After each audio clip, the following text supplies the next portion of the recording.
We all make choices about alcohol. Kids make choices whether to drink or not. Bye, Dad. Bye-bye. Remember, I'm going to Alex's party tonight and sleeping over. You have fun. Hey, remind me about that party again? And adults make choices whether to talk about it. That's true of parents and every other trusted adult in a kid's life. Kids want to know our expectations, and they want honest answers in everyday conversations. So talk with your kids and help lead them on a positive path. Because when you talk, they hear you. Would you like to work closer to home, save money on gas, and be rewarded for your hard work and attendance? Then Bellisio Foods is looking for you. That's right, Bellisio Foods is now hiring for multiple positions and shifts with great employee benefits, an on-site health clinic, competitive wages, and advancement opportunities. Bellisio Foods is a company that truly values their employees. Apply online at belisiofoods.com/careers.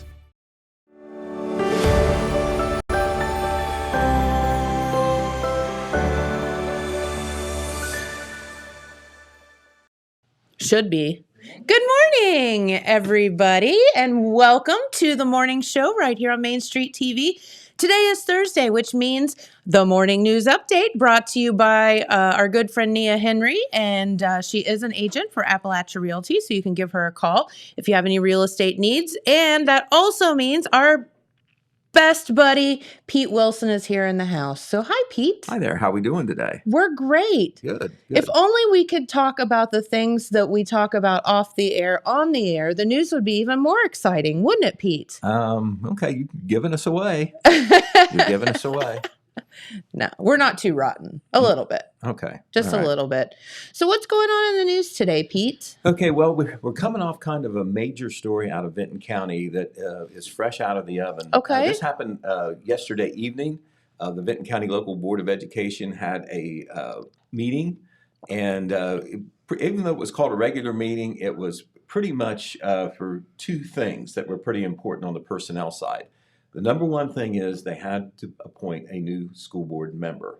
The backstory is that board member Laura Martin, if you recall, resigned at the end of the November 17th board meeting, kind of without a lot of explanation. Yeah, or notice. Yeah, Yeah. she said she was resigning at the end of the meeting and then walked out just as the meeting was adjourning.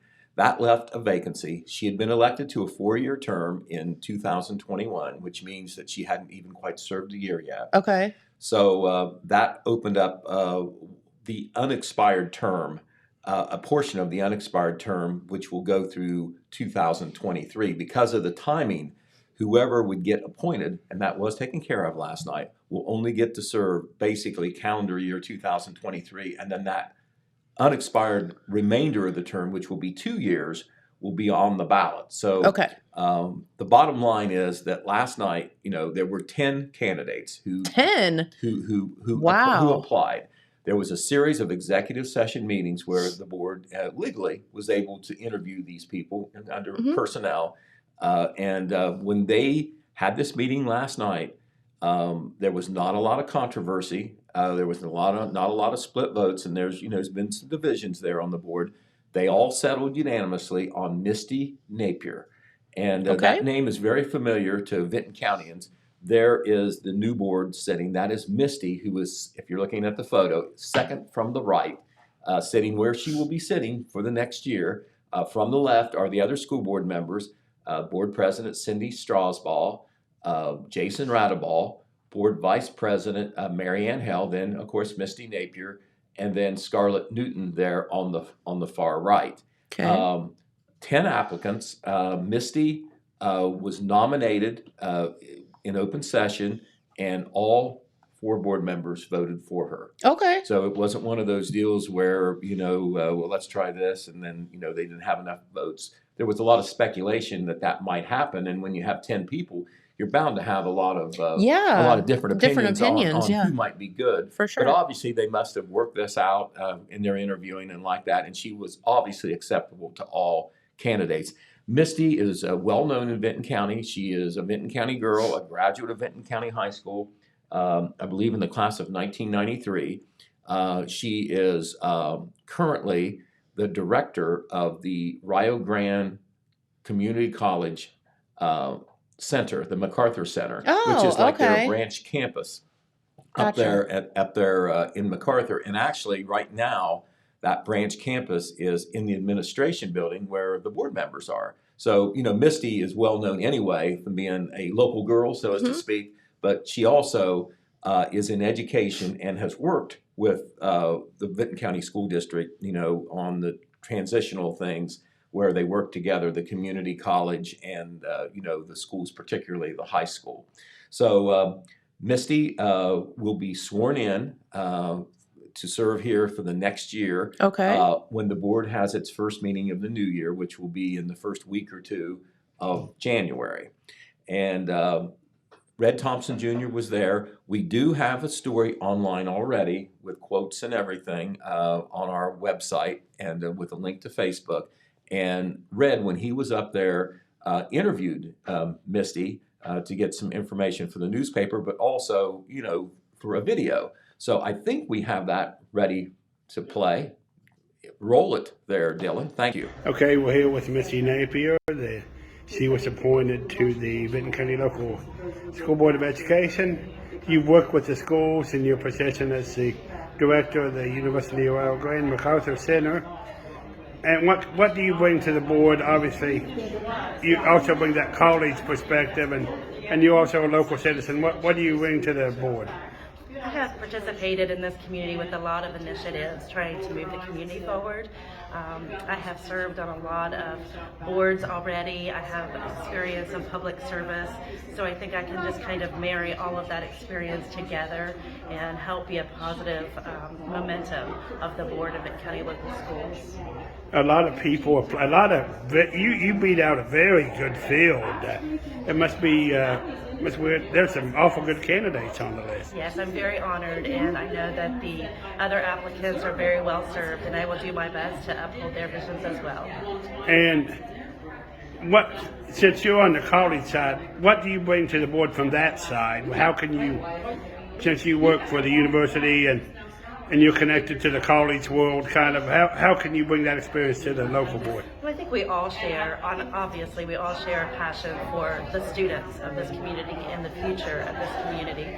So it's obviously going to be trying to motivate and foster that idea of workforce development and trying to credential students to achieve their goals, whatever those may be. Okay, very good. And you said you're a county native, and when did you graduate? 1993. 1993. Well, welcome to the Board of Education. I know you're going to do great things. Thank you. Thank you very much.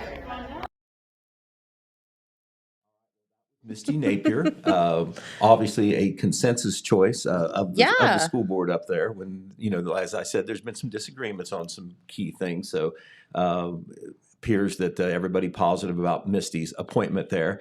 Once again, that video can be seen on the Telegram, Facebook.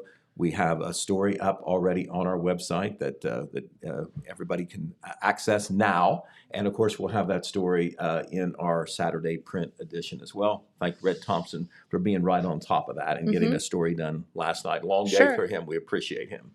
Another story out of MacArthur, since we're on the Vinton County beat, that was not so positive was we had a house fire in MacArthur earlier in the week. It happened early Tuesday morning. I think we have a picture there. That is what the house looked like just after the fire. It's still dark there because this fire occurred in the early morning hours, 6:03 a.m. The location was on East North Street at the intersection of Outlaw Street. That is within the village of MacArthur. The MacArthur Fire Department did not release names of the owner or the occupants. But we do know, they did confirm that there were people inside the house and they were able to get out okay. So that part is good news. Also, mutual aid assistance came from Zaleski and Hamden. The Vinton County EMS, the EMA, the Sheriff's Office, and the Police Department were all there as well. Unfortunately, though, the owner-occupants there going to have to rebuild or find another place to live because they declared that a total loss. Sometimes, you look and you see, well, it's standing there. But, usually the interior damage. And then the water damage is horrible. The invisible culprit is the water and the smoke damage. I mean, it's just hard to recover, even if maybe something didn't catch on fire. Exactly. All right.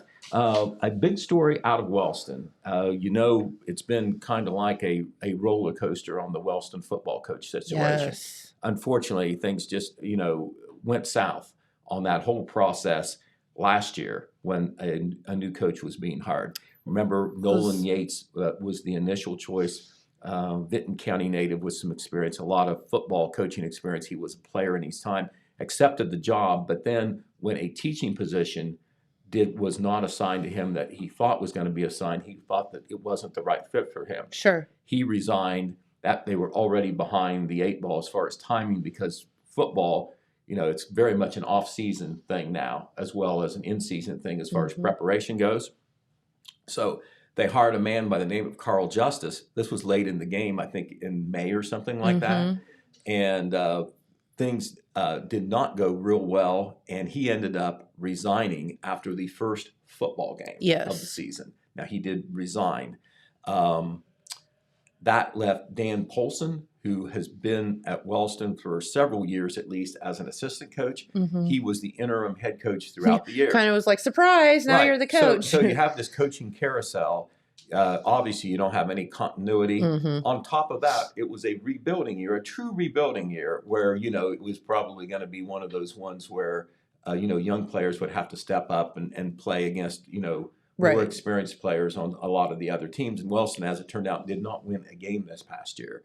However, one of the goals was to hire a football coach the next year, whoever it would be, no later than January 1st, because there is already weightlifting going on right now. Sure. I mean, this is now a year-round thing. This isn't, just football season. Right. And that doesn't mean that, maybe some players can't do it on their own, but for supervision, leadership, correct, goals and all like bonding, all of that stuff. Right. And the numbers were down at Wellston as well. Well, they hired a football coach at this last board meeting. It was last Monday.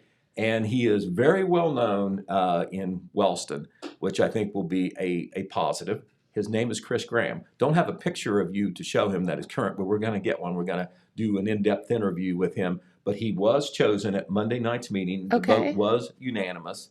I believe there were at least 4 candidates that they had, and he was the choice. Chris Graham is a Wellston High School graduate. He has been, in the past, the head basketball coach. He has been an assistant baseball coach. He has been an assistant football coach. One of the times that he was coaching in football, it was under Chris Hutchison when Wellston had a good run of teams there. He was football coach then. And as a middle school teacher, and I think a lifelong resident of Wellston, the Graham's well known in the Wellston area, he obviously has community connections and very knowledgeable of the kids in the school and the families and all like that. And so he is the new head varsity football coach as a result of a unanimous vote by the Wellston Board of Education last Monday evening.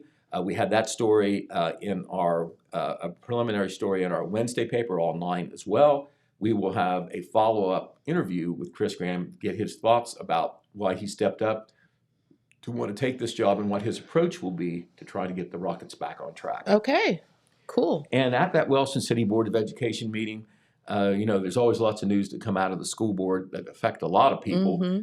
Phil Buffington, our associate editor, was there. He's going to drop by here just a little bit later at the end of the show to talk about a couple of the things that happened there at the school board meeting, aside from the football coach hiring. Okay. Well, good. I haven't seen Phil in like 100 years. Well, so. he's just down the hall. It's like starts to give you a complex after a while. He is here and ready to roll. He's already written a couple stories out of the school board, so he is prepared. So he does exist. Right, he does exist. Okay. All right. Well, speaking of the demolition projects, that you're going to see a lot of that coming up in the next year. Yes. Because of money available for grants through the Jackson County Land Bank. Now, the Jackson County Land Bank is a governmental thing, has commissioners on it, other folks as well. I think the mayors of both Jackson and Wellston are on it. And they have this money. Not sure whether it comes out of Washington, but it comes statewide. It comes through the Ohio Department of Development, and it allows them to take dilapidated properties and knock them down. Locally, a lot of times it's kind of like a civic beautification pride thing. But the reason the Ohio Department of Development justifies the spending of money is they think that it opens the door for development on those properties. Because now, and some some of them are even in commercial locations or whatever. Sure. So that's the justification on the funding. But we actually have a few projects that have started in Jackson County. Jackson County had $500,000 from the Ohio Department of Development. They augmented that with some extra money, $234,000, I think, and they're going to be able to do 40-some properties, and some of them have already done. We're going to show you a couple photos, Dylan, if you can get them up, over at 271 Bridge Street in Jackson. Yeah. There are two buildings that were there. They're not there anyway. These are demolition progress pictures that were taken a week or so ago, but I believe that those lots probably are flattened now. I think Harry Sutcliffe, a Wellston contractor, did the work. But there were two structures over there by the new Dollar General store. Yes. If you're trying to figure out where we're talking about, 271 Bridge Street. But one of those buildings, there was an antique in there. They had Christmas trees there. It was Jeff's bait shop. It was remember? Yes, Jeff's bait shop. And I believe at one time that building, one of the buildings was a depot. It was a depot, obviously. yes. Yeah. So Correct. Historical value there, but they weren't in very good shape. And now some of these properties, most of the properties are owned by the land bank and they can be marketed. The properties can. In some cases, they're not owned by the land bank, but the owner says, okay, go ahead and tear it down. And the owner keeps the property. In this case, that land is owned by Dollar General. Oh. So that's a little bit different. I got that yeah. information at the last Jackson City Council meeting. According to Mayor Randy Evans, who addressed it when there was a question from one of the councilmen, what's going to happen with that land? Well, it's up to Dollar General. But Dollar General has said, at least a spokesperson for Dollar General has told the mayor when this question got asked, that they plan to market the property. So they may be selling it themselves. Gotcha. But they had a stake in that property because, they're right next door there. Sure. And maybe they weren't exactly sure all what they needed for their development there. So, You always buy the property next to you if you can. right. Okay. Rule of real estate. Right. That's right. That's right. Exactly.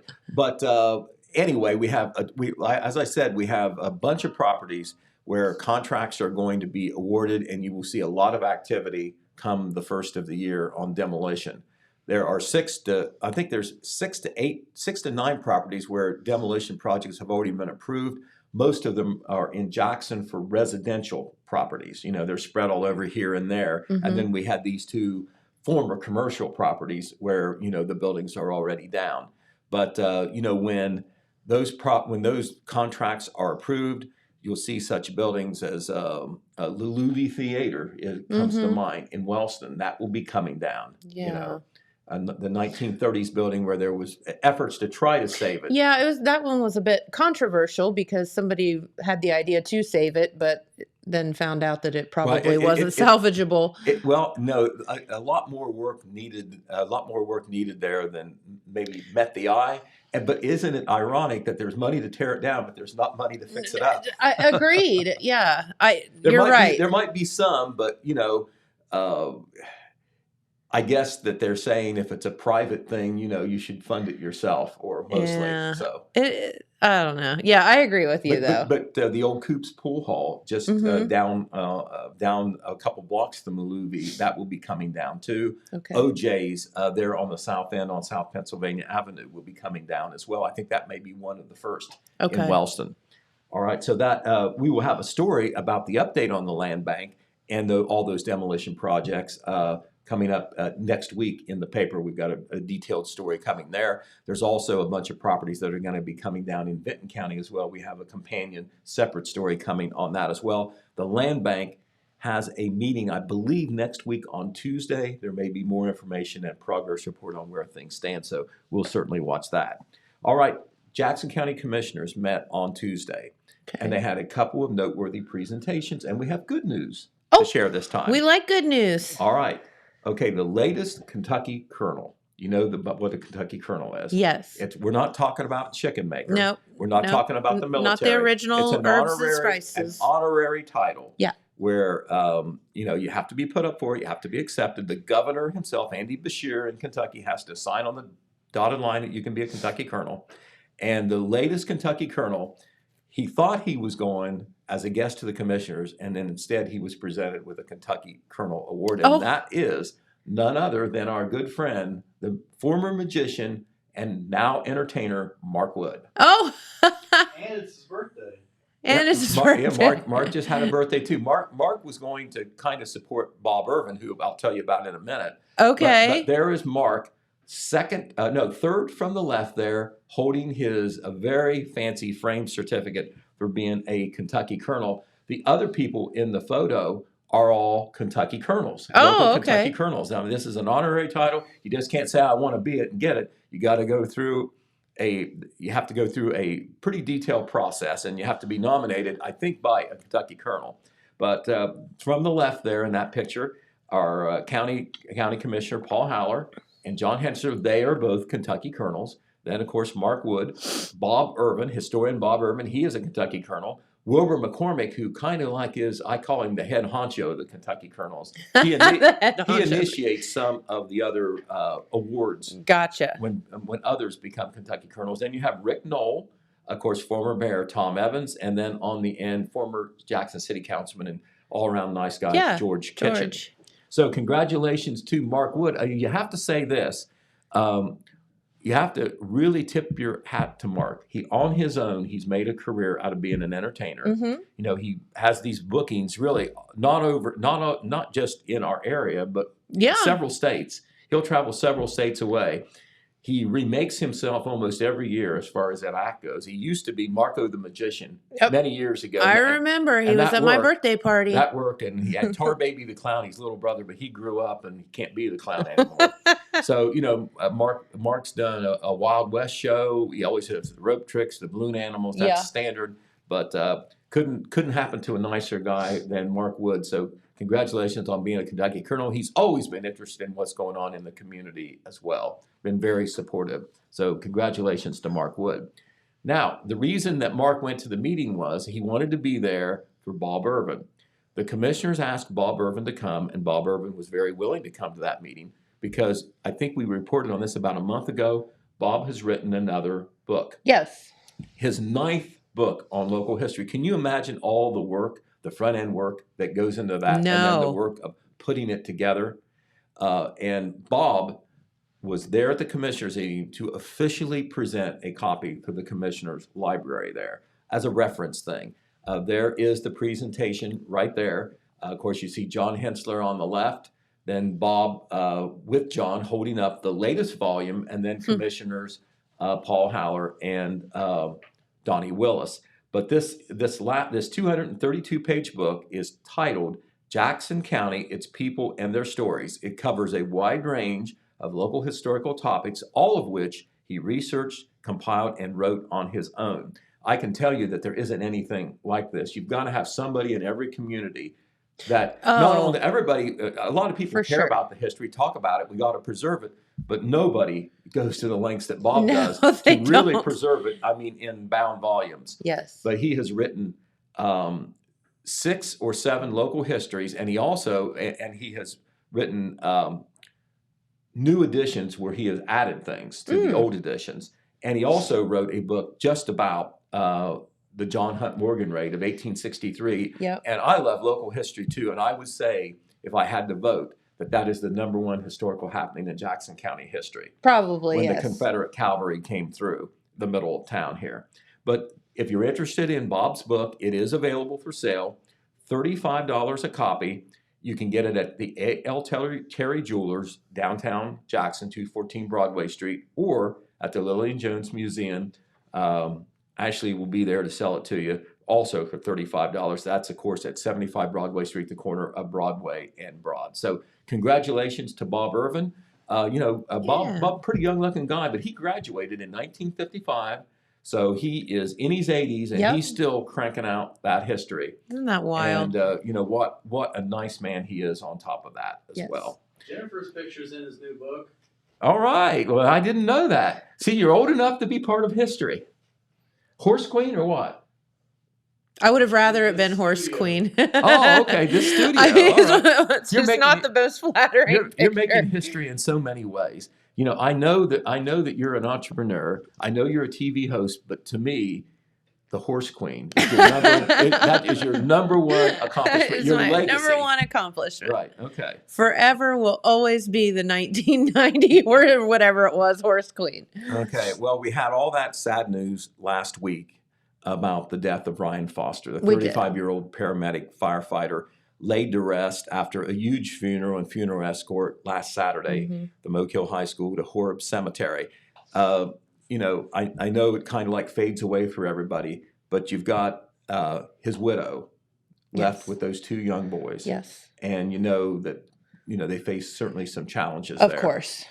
Anyway, I tell you what, we talked about the camaraderie, the brotherhood that exists among the public the public emergency services people, the firefighters, the EMS, the law enforcement. Well, they have all gotten together and they are going to conduct a public donation drive this Saturday where the public is invited to step up and help. And this is all about making financial or monetary donations. And Jackson County EMS staffers, firefighters are going to be stationed at different locations. I don't have a list, but you maybe guess where they might be in the busy places in Jackson, Wellston, and Oak Hill.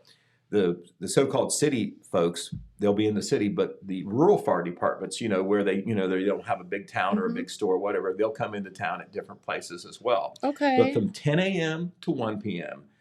On Saturday? Yeah, in busy places in Jackson, Wellston, and Oak Hill, these folks will volunteer their time to collect donations. I'm sure that probably all of them or most of them are giving donations on their own as it is. Mm-hmm. But any place that you see a fire truck parked or an EMS ambulance that's not on duty for some other reason, that's probably where that donation drive is taking place. So if you heard about the story and you thought, my gosh, what a tragedy, what's that young family going to do aside from the emotional recovery? There's the practical things, the financial end and all like that. This is a chance to help. Seek them out, Jackson, Wellston, Oak Hill from 10 a.m. to 1 p.m. I know that the firefighters and the EMS, who are mainly going to be the volunteers, there may be some other friends too, they would certainly appreciate it, and they have done so much.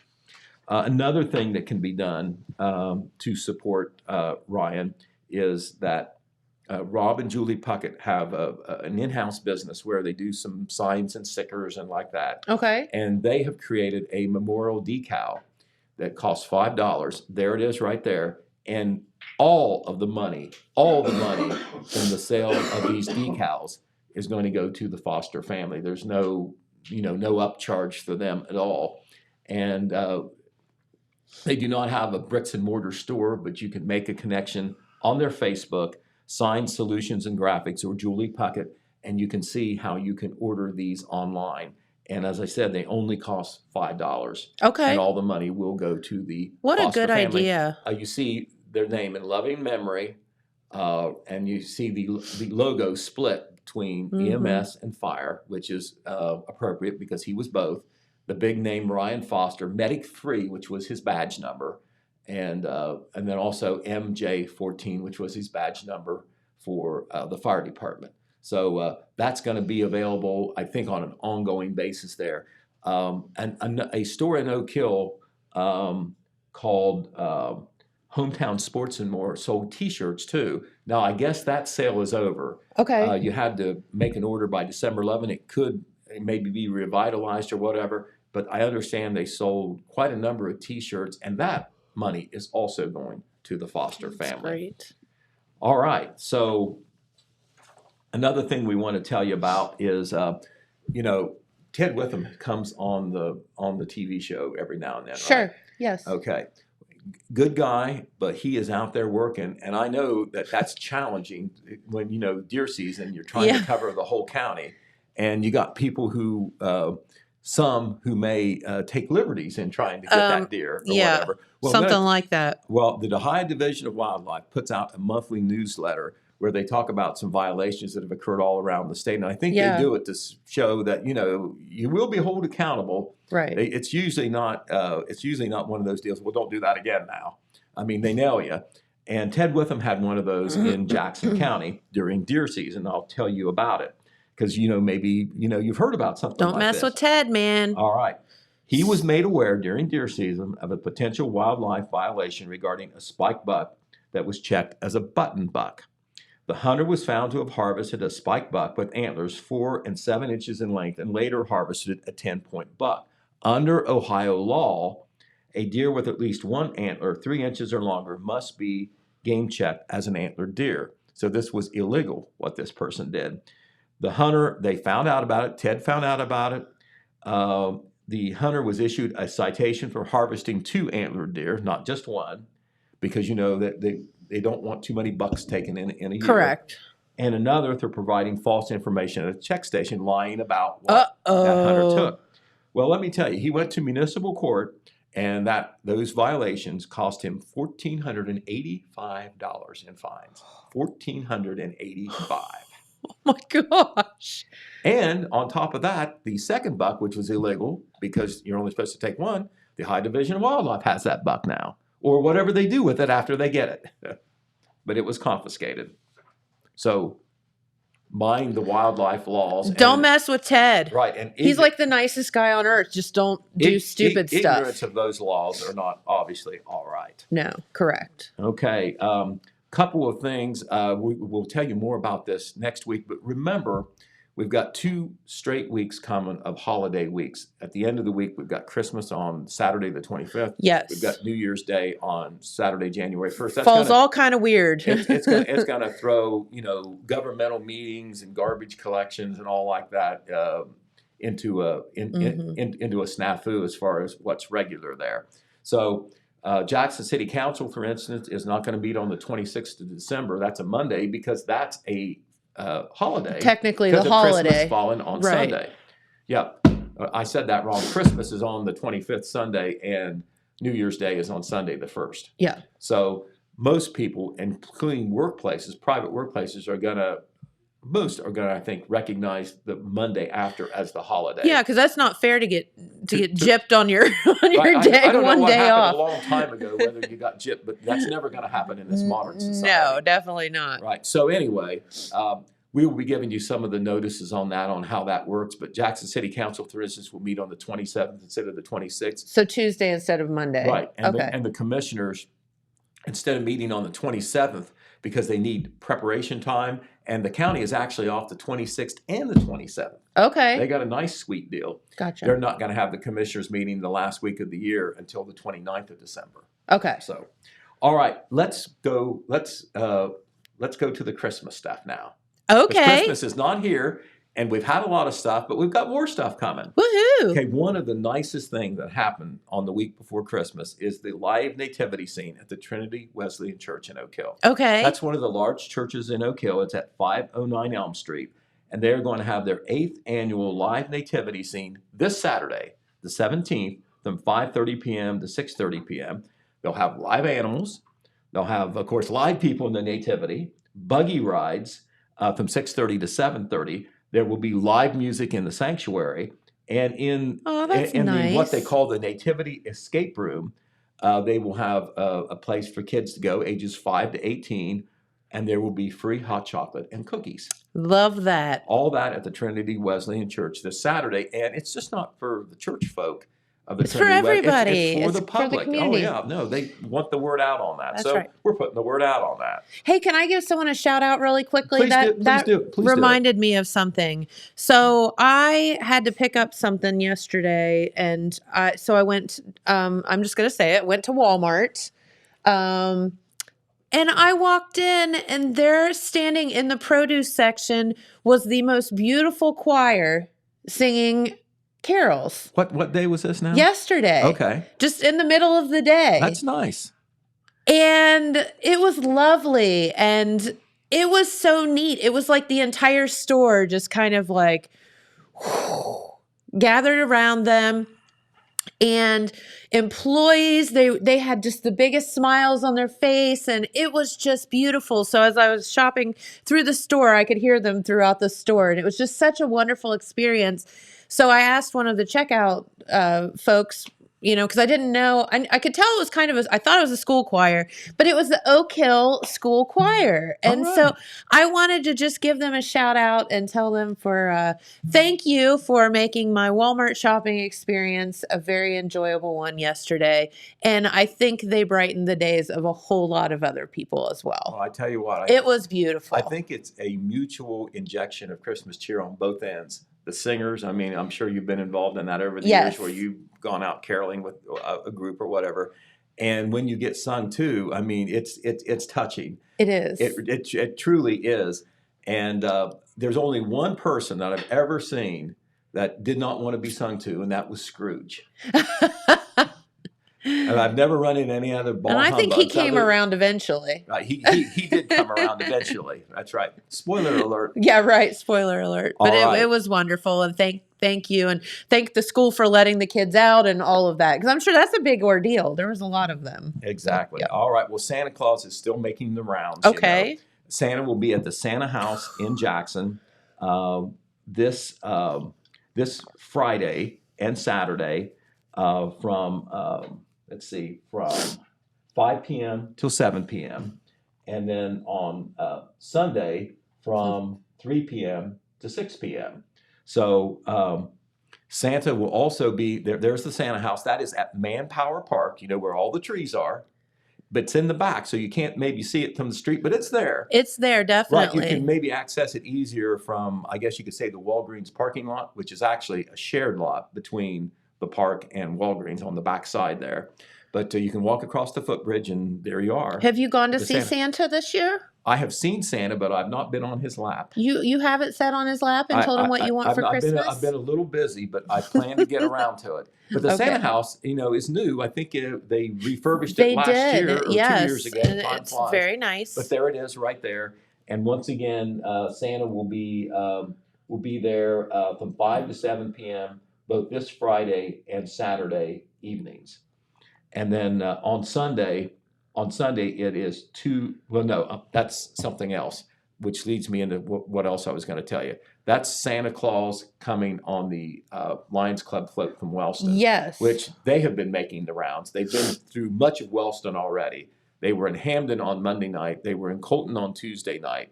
I think they were. I mean, the weather sometimes is a deterrent, but they were scheduled to be. Yes. And then I think they were in a south side of Wellston either last night or they will be there tonight. Next week, or this coming week, they'll be in Jackson on Sunday on a float from 2 to 7 p.m. Santa's coming! And then on Monday from 4 p.m. to 7 p.m. And you can't miss it. I mean, Santa will be on the float. They never announce where they're going, but they'll stop. They'll go through some residential neighborhoods, and they'll stop at places where they're bound to run into people, like shopping center parking lots and maybe one place downtown or whatever. But if you call up the Wellston Lions Club Facebook page, they're pretty active on the nights that they're out, on where they're at, and so you know where to maybe rendezvous. Sure. All right. And they will stop and let you meet with Santa. It just doesn't move all the time. Yep. That's right. All right. This Saturday evening, and I know you're going to find out a whole lot more about this tomorrow, if I'm not mistaken about your programming plans. Oh, yes. The DM Davis Choirs are going to do their Gift of Hope concert Saturday evening at the Marquee at 7 p.m. And, you don't have to hope that carolers will show up. You can just show up at the Marquee and they'll sing Christmas songs to you. And beautiful Christmas songs. The men's choir, the women's choir. They're amazing. They do several concerts a year, and this is always one of the highlights for sure. So that's at the Marquee, 7 p.m. this Saturday. And tickets are available on the Marquee website, which is www.marquetickets.org. Another event that's coming up this Saturday is something new. The inaugural Hot Cocoa Fun Walk and Run.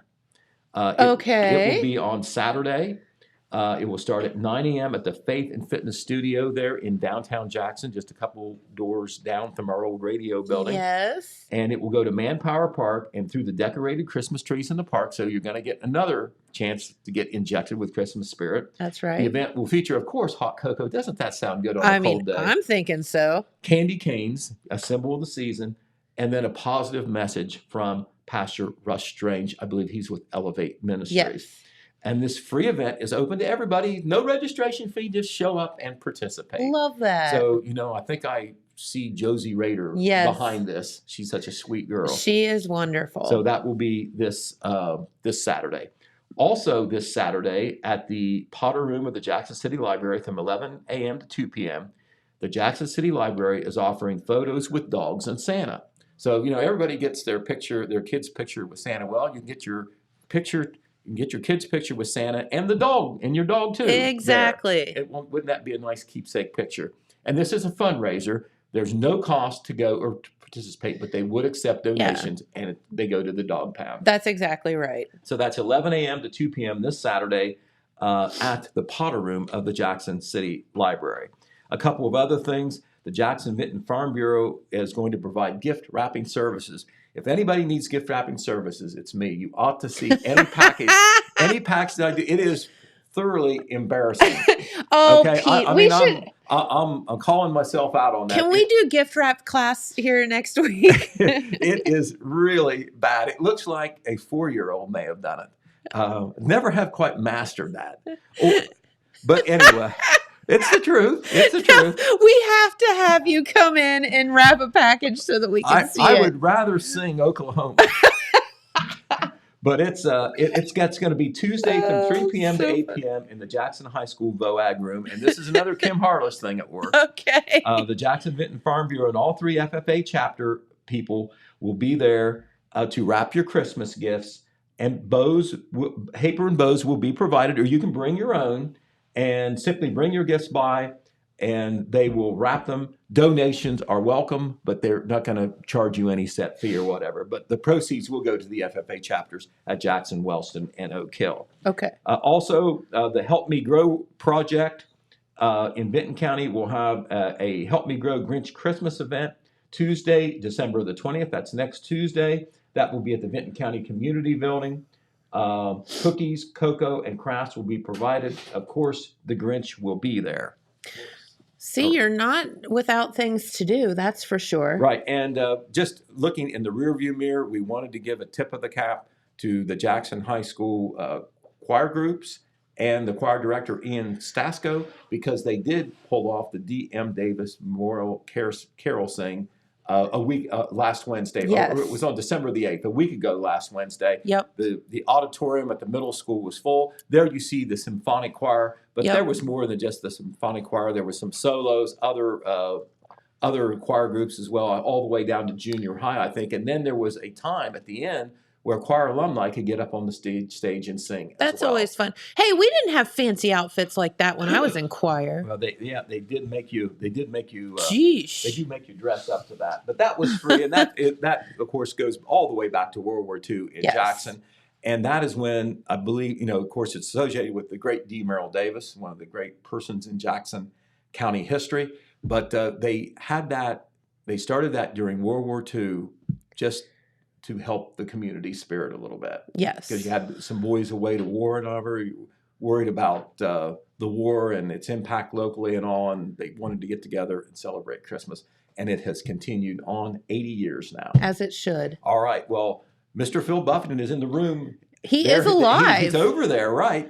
As I said, he was at the Wilson. I didn't know he was still here. He's here. He was at the Wilson City Board of Education meeting, does a tremendous job covering many of our public affairs, including the Jackson and Wilson School Board, for instance. He's specifically today, he's going to tell you about some of the things that happened at Wilson. We talked about Chris Graham, but there was a whole lot more, and nobody knows more about it in the media than Phil. All right. Very good. Well, thanks, Pete. And come in, we'll do Project Gift Wrap next week. Although we won't. Oh, yes, we will, Pete. He doesn't know it yet, but we're so going to do something like that. Hi, Phil. Hello. I didn't know that you were still around. I haven't seen you in so long. I just stay back in that corner office there. it starts to give us a complex when you don't ever come to see us anymore. I'm sorry. I'm sorry. You are married, aren't you? I sure am. You learned to say. He went straight to I'm sorry. Just go for the appeasement immediately. It's better off. Oh shoot! Well, how are the twins cooking? Good. Yeah. She's almost 33 weeks now. Oh wow! Yeah. Pretty close. Mm-hmm. It probably won't make it another 30 days, I wouldn't think. So, yeah. Then what? Oh yeah. Yeah. There's not going to be one. There's going to be two. Yeah. Pretty much. Oh, it'll be fun. Yeah, it'll be fun. I can't wait. It'll be fine. I It's can't- fine. It's all fine. I'm just once it's over, I'll feel better. There's just a whole lot that can go wrong, and I'm the master of finding things that can go wrong. I hear you. Yeah. Well, it will be fine. Yeah. It's all good. Yes. Well, speaking of things that are going wrong, Great. The best segue ever. so at the All right. This is not really funny, but that was kind of funny. at the beginning of the year, This is why he doesn't ever come in here. at the beginning of the year, with a little bit of the ARPA money that was left over, Wilson City Schools it all originated through ARPA money, and it came out through the emergency secondary school, whatever. They divvied it up. And the money that they were going to use for a facilities project, it was twofold. There was some HVAC upgrades at Bundy, Okay. and they were going to build a fitness facility, like a weight room, field house type facility at the new track at the high school, and Okay. also separate in another building have a concession stand and a restroom area. And this was all money that kind of came in, like government money and Yeah. for COVID relief and all Yep. of that stuff. Yep. Okay. So this has been, going on since January. They've made, a lot of steps forward. They've gotten some guaranteed max prices for the Bundy stuff, and they actually had one for the Fieldhouse project too. But at the most recent meeting on Monday night, they unfortunately found out that all the bids that have come back for the Fieldhouse project were way over the estimates. Okay. And so, not knowing a whole lot of detail about it at that time, they're going to have another meeting in January with the architects and the attorneys and such to learn a little bit more about why that might be. But the little bit of insight that was provided from Superintendent Brian Rao was the area in which they had planned to build either of these two buildings, there were some underground utilities in the way. They knew about those, at least some of those, in the beginning.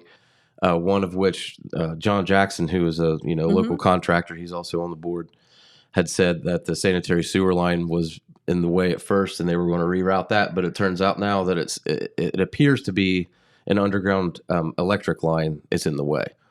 Oh. And so that is what he believes is raising up these bids that are coming in so high up over the estimates, which is, a pretty big deal. They were trying their best not to spend hardly any of the district's money if possible, but Correct. so, I mean, as that's being explained, board president Terry Gill, kind of expressed his dissatisfaction with that, especially since as the last time that it had been addressed at a school board meeting, it seemed as though everything was in order, everything was fine. Yeah. And they were actually supposed to start building this in March. Well, So who knows how much longer this is going to be prolonged now. I mean, if anybody knows anything about construction projects, you know that things get thrown at you that you have that are completely out of your control, and that's very frustrating. But it is what it is. Yeah, and it's at the last meeting, the discussion was, well, we came in over budget, so we have to make these slight changes to some of the designs, some of the wish list things that they had. So it had already been altered from what they originally thought they were going to have, and now they're left with, over the next few weeks, deciding whether or not they're open to redesigning this entirely, whether or not they're open to moving where they were going to put the building, all these things that could be And we'll know more next month when the representatives from the architect companies get together with the attorneys and the board and hash all that out. But yeah, so that was pretty disappointing, especially for the board members who have been involved with this. Yeah, so I don't think it's going to completely fall through, but it's just been pushed out that much further. Unless, maybe there's some good news that'll come out of the meeting in January. There are a couple meetings ahead of that one just to get them prepared. But again, we'll know more about that. And this story will be online in an upcoming edition. So you can learn more about that too. Okay. And also during that meeting, this is a discussion that I haven't heard anywhere else. I mean, I know there are some other major news outlets, in the state that have discussed it, but I haven't really seen much talk about it. There is a Senate bill that's already passed the Senate. It's on its way to the House. It appears as though it's being pushed through fairly quickly. I think it was just introduced in November. It's already passed the Senate and on its way to the House. Well, that's quick. Yeah, very quick. And it's called Senate Bill 178. And it was discussed in fairly good detail by Superintendent Rao at the last meeting of the Wilson board. And he is not a fan. It doesn't appear as though many people in public education are too keen on this. It proposes a major overhaul of the leadership of the public education system in Ohio, which currently is headed up by the Ohio Department of Education, the Ohio Board of Education, and the Superintendent of Public Instruction. So this bill, among other things, proposes basically stripping all those powers away, and those are publicly elected positions, by the way. Okay. So they represent the people in their own districts.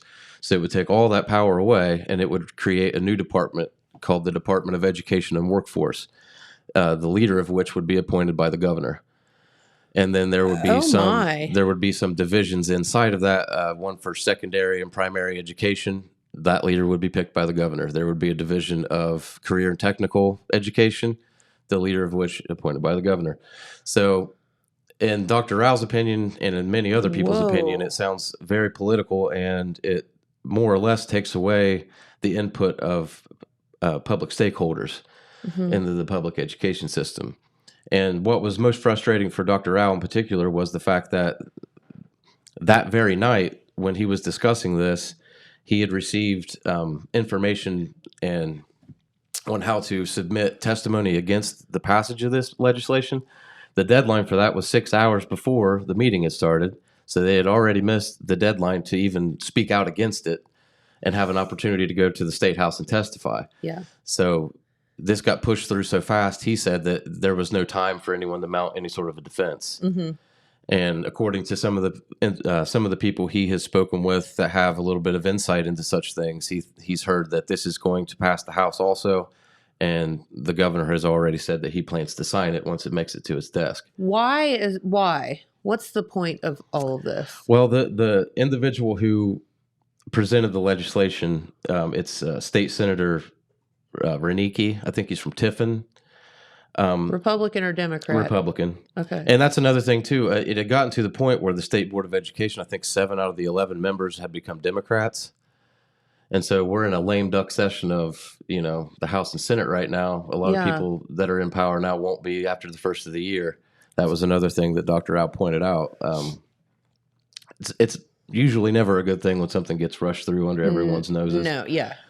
So I'm sure this will be talked about more as it goes on. But the state senator, Reneke, basically said that they want to be able to focus a little bit more on workforce skills and have career-ready adults out of the public education system in Ohio.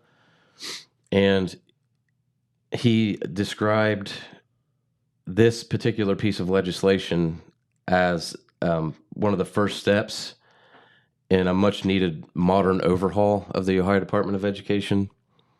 And that's what most of the proponents of this legislation claim, that, this is an archaic system that doesn't necessarily have everybody's best interests at heart. There are some provisions of the legislation that Dr. Rao agrees with, including more of a focus on that career technical pathway and getting information out to 7th and 8th graders, get them, an early idea of how to meet the state's graduation requirements if you take that career technical education That makes path. sense.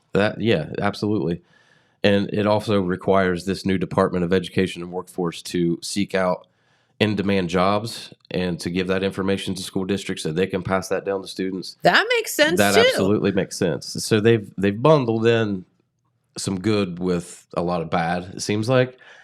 I mean, that's subjective, but it doesn't ever seem right to take away power from people that are put in by the people and then leave it up to one person to then pick who gets to make those decisions from now on. And unfortunately, I mean, there's still time for people to speak out to their representatives now, not senators, but the representatives, to maybe encourage them to not push this through. Does that take away like local school boards and things like that, or? Not so much. I mean, everything will still be done as usual on the local front. It's more of a state level. Yeah. Who's in charge making the decisions up there? Yeah. Okay. And I'm not really sure how that would maybe affect like OSBA. I don't think it'll affect that, but I would assume that it would completely do away with the state board. I mean, if they don't have any power, there would be no point in being there anymore. So this, I believe, will need to be, if they want it to get passed as it is now, since it is a lame duck session, and after the first of the year, you'll have some new faces in there. I think it will need to be presented to Governor DeWine by the end of the year. And like I said, he's already indicated he'll sign it. So, I mean, this could very well be in effect by the start of the new year. And that's going to be a sweeping change to the state's leadership with regard to public education. And Dr. Rao, this has been presented as a restructuring of the public education system. He's describing it as a dismantling of that education system. And like I said, locally, he's the only one so far that has really said anything about this. I had no idea. I'd be interested in what the other, superintendents, things like that would have to say about it. Yeah. And I mean, as quietly and quickly as this moved through, I mean, a lot of people maybe haven't had the opportunity to really sit down and look at it. Mm-hmm. And of course, like any other piece of legislation, it's about 1,000 pages long. I looked at it yesterday and the day before. And written in a bunch of lawyerese. Yeah, and I mean, all those, they start off with all the sections of the ORC that it speaks to, which is probably 4 or 5 pages worth. So it takes a lot of time to pay attention to all these things, especially when you've got a million other things to do, like he said. Correct. So by the time this got to anyone, to take any action, it was too late, unfortunately. That's shady. Yeah, it is. And I don't know. I'll need to follow up to see if there was any testimony given on this, and if anybody had any time, and see, what kind of things are being said. If a lot of people believe in the types of things that Dr. Rao does, seems to be the consensus right now from what I've seen, just in a broad brush examination of it. A lot more people seem to be against it than seem to be for it. Interesting. And like I said, the people that are for it are highlighting the things that everybody would think would be good, like the focus on career technical for younger students. Course. And Love not that. so much mentioning the fact that it strips away stakeholder input.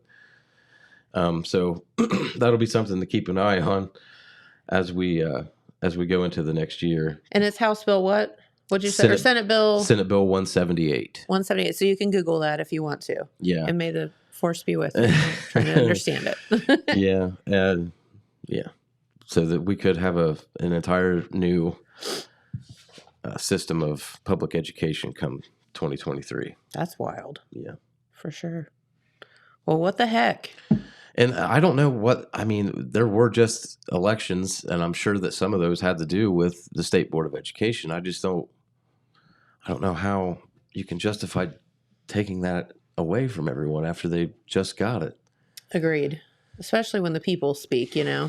It's tough. I don't know. It's tough when we don't have any power over anything anymore, and it's like one more thing that I guess gets stripped from you, but I don't know. I mean, some people think that this type of a move is indicative of an effort to maybe consolidate some of the school districts across the state. Like, for instance, in Pike County, you have 4 high schools that probably together don't even amount to how many kids graduate from Jackson. I gotcha. So maybe that's an effort to save money from the state since they have to fund all 4 of those schools as an example, individually, make a consolidated county-wide school district. That way you're only paying 1 instead of 4. Yeah. Different set of eyes, different approach maybe, but I don't know.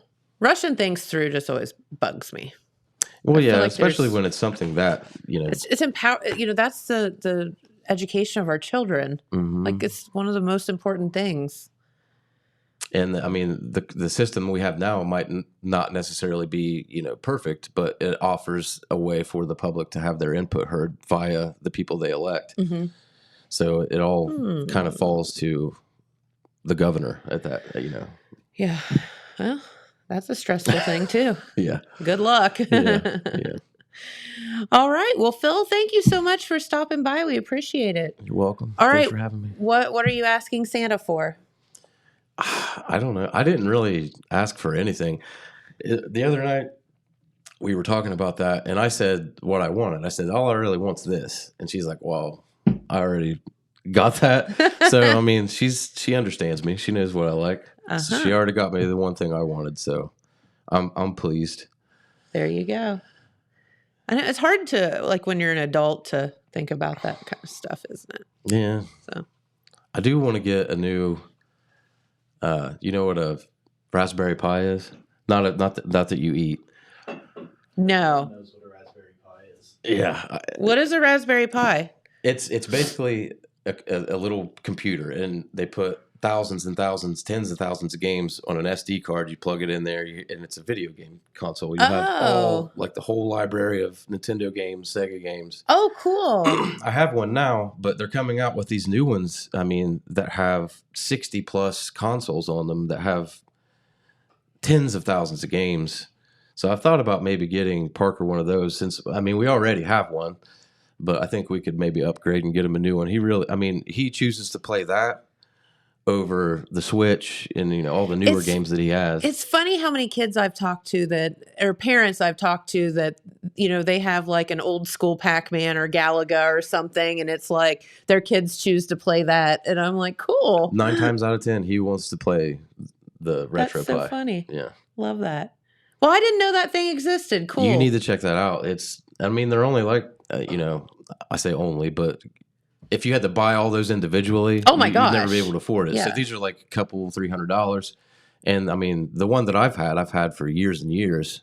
Okay. And like I said, it's only about this big. Oh. So. And you just hook it to a TV? Neat. Or? Yeah, you plug it in with an HDMI cable, and it comes with USB controllers. You can even get the old school Super Nintendo, regular Nintendo, any kind. I use the Xbox controllers. Nice. But yeah, super cool. You definitely need to check that out. All right. See, you learn something new every day right here on this program. If it's geeky, I know about it. I promise you. Well, I'm glad. All right. Well, Phil, thanks so much for spending your time with us this morning, even though you don't ever come say hi or anything. Not that I'm bitter. Oh, okay. I am kind of a humbug, but that's all right. We'll forgive you. All right. Well, have a great day, everybody. And tomorrow, our special guests will be our friends from the DM Davis Choir, I think. Right, James?